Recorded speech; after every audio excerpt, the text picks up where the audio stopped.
Berikutnya kita persilakan kepada Ibu Gemala Dewi ya dari Universitas Indonesia. Jadi dari Trisakti ke Unpad, kemudian kita ke Universitas Muhammadiyah Malang tadi.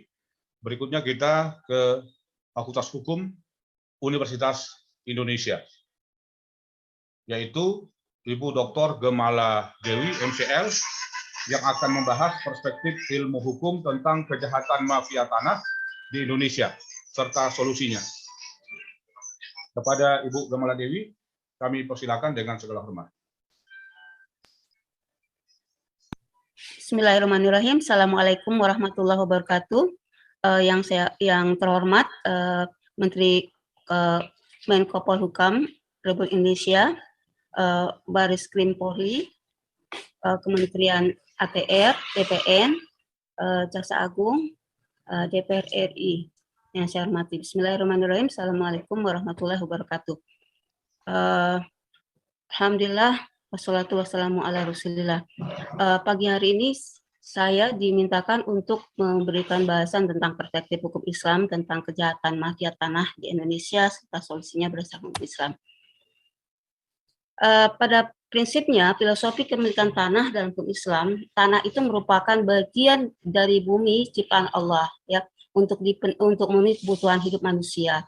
Dan ayat-ayat Quran juga menunjukkan pentingnya posisi tanah, ya, banyak ayat Quran juga yang menunjukkan posisi tanah yang penting bagi kita semua. Nah, pada prinsipnya pemilikan hakiki tanah adalah milik Allah Subhanahu wa taala, ya. Sebagai pemilik, Allah memberikan kuasa kepada manusia untuk mengelola menurut hukum Allah, ya, seperti yang ada dalam Al-Qur'an. Kepemilikan tanah sendiri menurut hukum Islam itu ada pemilikan secara zatnya atau pemilikan secara manfaat. Sedangkan macamnya tanah sendiri, tanah yang bisa dimiliki secara individu, ya, dan juga pada konsepnya disebut al-arbu al-amsyriyah. Kemudian ada juga yang tanah yang dimiliki oleh negara, ya, tanah al-khairiyah. Untuk pengelolaan tanah itu sendiri harus menggunakan prinsip tauhid, ya.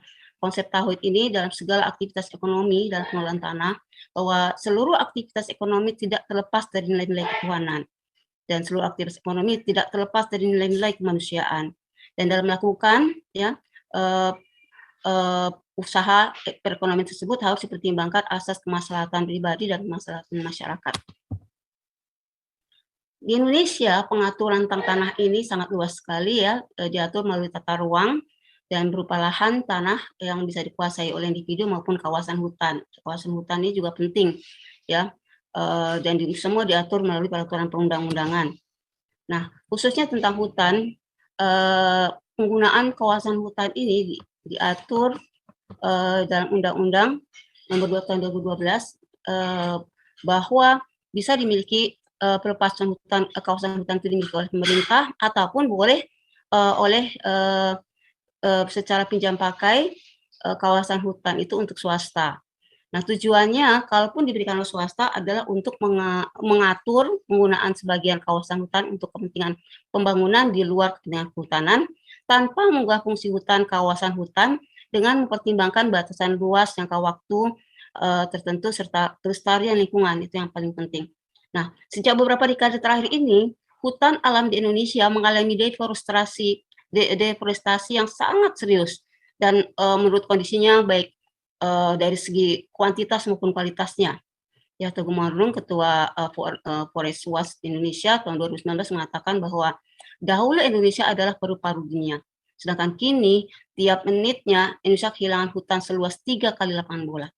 Itu suatu hal yang sangat serius kalau kita lihat rekapitulasi area kebakaran hutan di lahan per provinsi Indonesia dari tahun ke tahun sejak 2016 sampai 2020 ribuan hektar, ya, kawasan hutan hilang, ya, terbakar. Nah, ini ternyata dalam aplikasi pelaksanaan IPPKH itu sendiri banyak sekali terjadi korupsi seperti yang dinyatakan oleh Jack Whittaker, ya, Corrupt Network in Indonesian Forestry Sector, tulisan beliau di tahun 2020 mengatakan jaringan korupsi kehutanan melibatkan banyak aparat terorganisir dalam kelompok-kelompok asosiasi. Ya.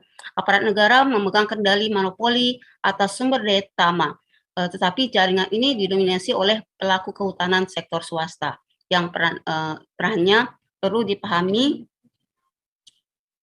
dengan lebih baik. Ya.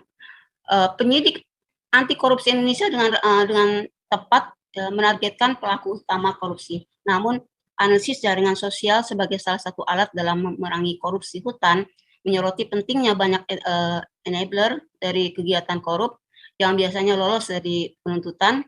Nah, hal ini menunjukkan perlunya sistem sanksi korporasi di luar penuntutan pidana. Gitu ya. Ini usul dari Jacob Becker atas seriusnya urusan hutan. Nah, secara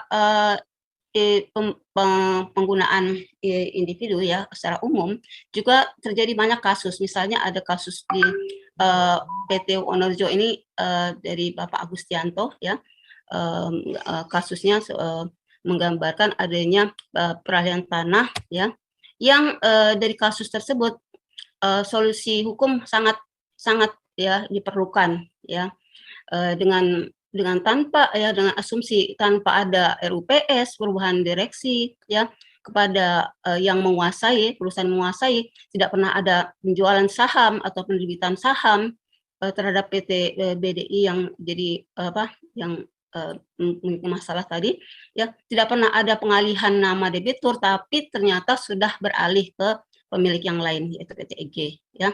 Nah, di sini bisa kita lihat kemungkinan terjadinya tindak pidana ya, bisa tindak pidana perbankan, bisa juga atau tindak pidana pemalsuan terkait dokumen ya. Kemudian juga ada tindak pidana penggelapan karena seharusnya ya surat tanah sertifikat HGU itu dikembalikan kepada PT Wonorejo, tapi tidak ya, tidak diserahkan kembali oleh bank. Nah, ada juga tindak pidana penipuan kemungkinannya. Nah, disinilah perlu ya tergantung dari aparat hukum ya dan peradilan untuk menegakkannya. Jadi dan banyak sekali yang terus kita benahi. Ya, di Quran sebenarnya untuk masalah ini ada ya, Allah memberikan peringatan kepada kita di surat Al-Baqarah ayat 188, dan janganlah kamu makan harta di antara kamu dengan jalan yang batil, dan janganlah kamu menyuap dengan harta itu kepada para hakim dengan maksud agar kamu dapat memakan sebagian harta orang lain itu dengan jalan dosa, padahal kamu mengetahui. Ini adalah peringatan larangan Allah ya dengan tindak penyerobotan tanah tersebut dalam Al-Quran. Nah, hadis bahkan memberikan sanksi ya, menggambarkan beratnya sanksi orang-orang yang mengalihkan tanah milik orang lain ya. Sini ada hadis riwayat Muslim mengatakan dari Zaid bin Amru ya, bahwa Rasulullah SAW bersabda, siapa saja mengambil sejengkal tanah saudaranya dengan zalim, niscaya Allah akan menghimpitnya dengan 7 lapis bumi pada hari kiamat. Ya. Dan juga solusi ya pernah digambarkan dalam hadis dari Urwah ibnu Al-Zubair radhiyallahu anhu ya, bahwa seorang sahabat Rasulullah SAW bersabda, ada 2 orang bertengkar mengadu kepada Rasulullah SAW masalah tanah.